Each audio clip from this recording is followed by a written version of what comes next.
Assalamualaikum warahmatullahi wabarakatuh. Akhwatul Islam, saudaraku seiman dan seakidah. Dalam mengarungi kehidupan, pasti Anda memiliki banyak pengalaman, ada suka dan duka. Banyak hal yang tidak sejalan dengan apa yang Anda inginkan. Anda memerintahkan, putra-putri Anda tidak nurut. Anda menginginkan, namun tidak terwujud.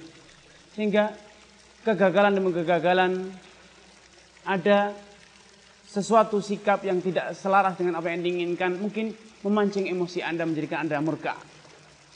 Semakin kondisi ini terus meningkat hingga akhirnya Anda marah besar, wajah Anda memerah, mata Anda pun memerah, terbelalak, melotot, urat-urat Anda pun tegang.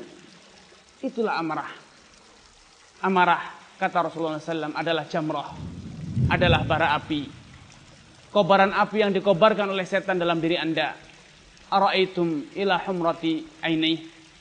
Tidakkah kalian lihat bagaimana orang yang sedang marah matanya memerah, wantifakhi audajihi, kemudian urat-uratnya tegang semuanya. Itu sejatinya ialah setan yang menjadikan Anda marah. Karena di antara etika ketika Anda marah, untuk meredam amarah, ketika Anda marah, Anda berwudu. Ketika Anda terkena air wudu, maka pasti amarah Anda akan reda. Karena kobaran api yang dikobarkan oleh setan dalam diri Anda akan padam paling kurang berkurang. Sebesar apapun api, sebesar apapun kobaran api, bila terkena air, terkena siraman air, pasti akan padam. Karenanya, saudaraku seiman seakidah, ketika ada seorang lelaki yang bertanya kepada Rasulullah SAW, meminta untuk diberi wasiat, ausini, Rasulullah SAW mengatakan kepadanya, la taghdab, jangan pernah engkau marah.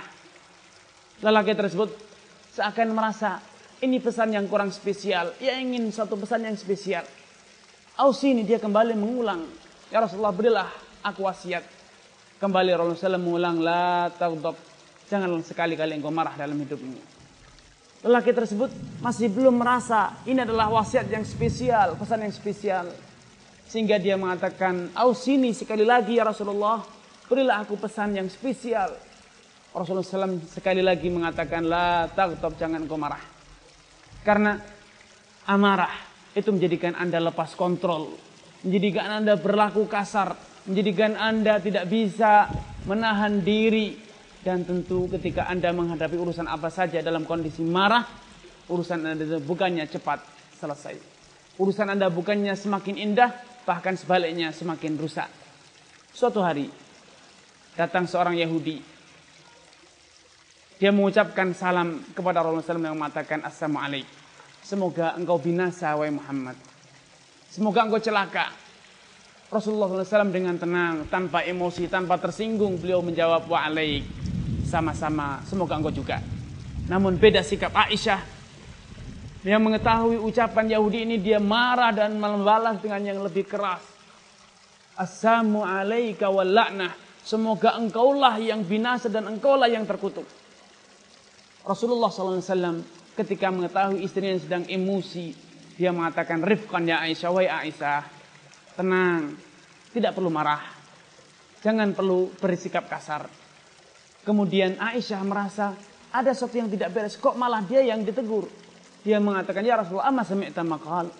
Tidakkah engkau mendengar apa yang dia ucapkan? Rasulullah mengatakan, bala, awama sami'ti maqult. Aku mendengar. Namun, tidakkah engkau juga mendengar apa jawabanku kepadanya? Allah pasti mengabulkan doa kita, namun tidak mungkin mengabulkan doa dia. Ini keyakinan. Sehingga tidak pantas, tidak seperlunya kita marah menghadapi perilaku orang-orang Yahudi, perilaku orang-orang Nasrani yang kurang ajar.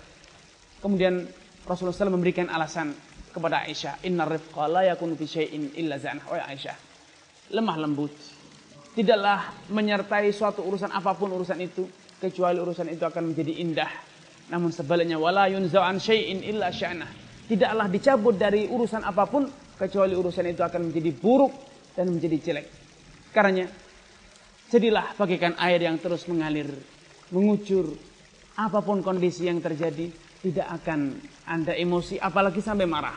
Simak bagaimana Allah Subhanahu wa taala berpesan kepada umat Islam, idfa billati hiya ahsan, balaslah dengan yang terbaik.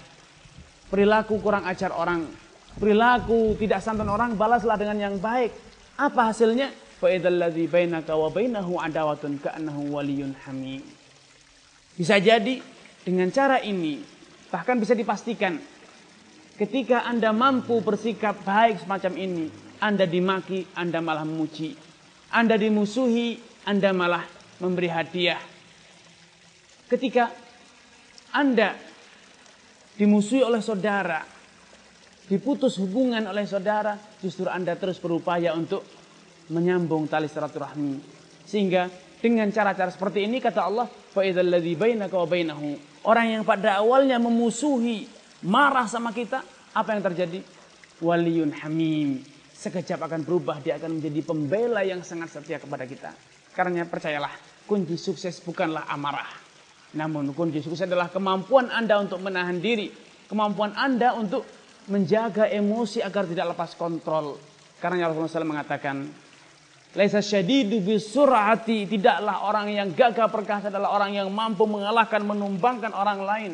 Namun orang yang gagah perkasa, orang yang hebat adalah alladzi yamliku nafsahu 'indal ghadab, yang mampu menahan emosinya, menahan dirinya, menahan perasaannya di saat dia dipancing, di saat dia diserang oleh badai emosi, namun ternyata dia mampu menahan diri. Itulah orang yang sukses. Itulah kunci sukses dalam hidup, bukan dengan amarah, bukan dengan makian, bukan membalas dengan yang lebih kejam, namun sebaliknya Anda membalas dengan yang terbaik.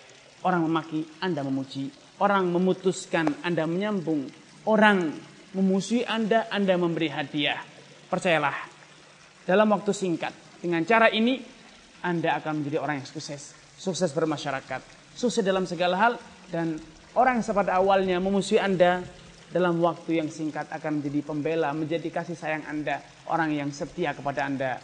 Semoga bermanfaat. Wassalamualaikum warahmatullahi wabarakatuh.